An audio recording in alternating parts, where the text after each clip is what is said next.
म प्रवेश दाहाल लगायत हाम्रा टिममा साथीहरू आउनुभएछ, भास्कर घिमिरे, कुशल भेटवाल लगायत टिकाराम लिम्बू जस्ता व्यक्तिहरू। यी व्यक्तिहरू को हुन् त?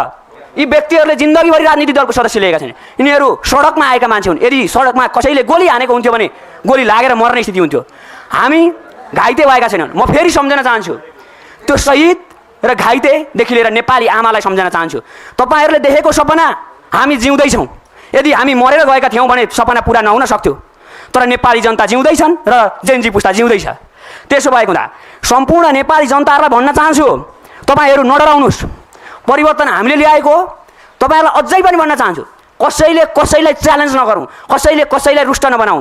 सबैजना, यो देश हाम्रो हो। हामीले हाम्रा माग र एजेन्डाहरू राख्न पाउनुपर्छ।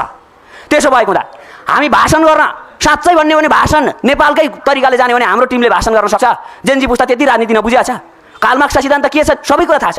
तर के अब नेपालीले नेपालको सिद्धान्त बनाउँछ, नेपालीले नेपालको मुलुकको भाग्य र भविष्य बनाउँछ।